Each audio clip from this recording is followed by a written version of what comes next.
بسم اللہ الرحمن الرحیم۔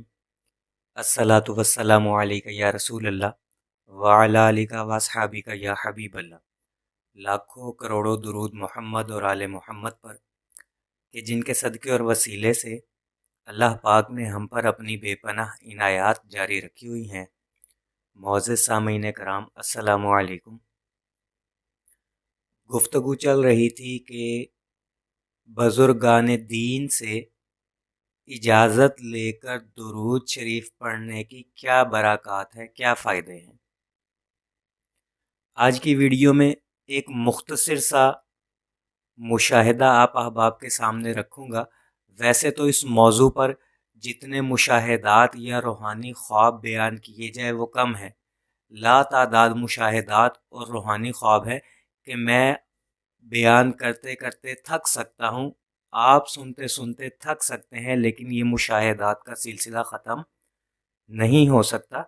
چنانچہ اپنی بات کو سمیٹتے ہیں۔ وہ کہتے ہیں نا کہ عقل مندارا اشارہ کافی است، کہ عقل مندوں کے لیے اشارہ کافی ہوتا ہے۔ تو سمجھدار لوگوں کے لیے یہ دو تین مشاہدات یا روحانی خواب ہی کافی ہیں کہ اگر آپ کسی ولی اللہ سے اجازت لے کر درود پڑھیں گے تو آپ کو اس کی برکات جلدی نصیب ہوں گی، آپ کے لیے راستے کشادہ ہوں گے، اس سفر میں آپ کے لیے آسانیاں ہی آسانیاں ہوں گی۔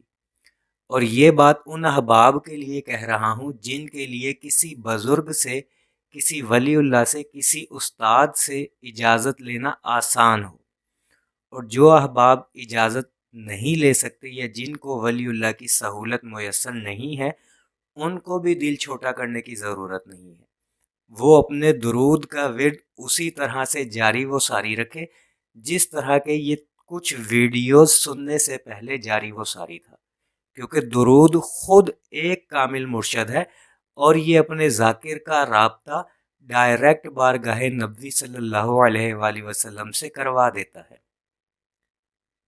کتاب کا نام ہے خزینہ معرفت، صفحہ نمبر 210 پر تحریر ہے کہ حضرت میاں شیر محمد شرق پوری رحمۃ اللہ علیہ سے ایک آدمی نے زیارت النبی صلی اللہ علیہ وآلہ وسلم کی تمنا کی تو آپ رحمۃ اللہ علیہ نے فرمایا یہ کچھ مشکل نہیں ہے، تم اس طرح کرو کہ نماز عشاء کے بعد 400 مرتبہ درود خضری پڑھ لیا کرو اور کسی سے کلام کیے بغیر سو جایا کرو، تو انشاءاللہ تعالی تم کو یہ گوہر مقصود مل جائے گا۔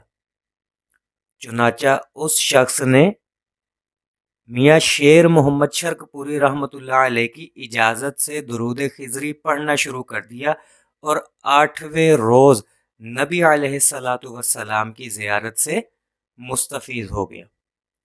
تو میرے عزیزو، اگر آپ کے لیے ممکن ہو تو اپنے کسی ایک درود کی یعنی اپنے ورد کی کسی ولی اللہ سے اجازت لے کر اس کو پڑھے اور پھر اپنی آنکھوں سے دیکھے کہ کتنی جلدی آپ کو فیض ملتا ہے، کتنی جلدی آپ کو اس کی برکتیں نصیب ہوتی ہیں۔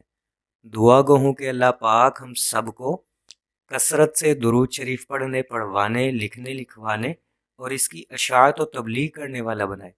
صلی اللہ علی محمد، صلی اللہ علی محمد، صلی اللہ علی محمد۔ السلام علیکم۔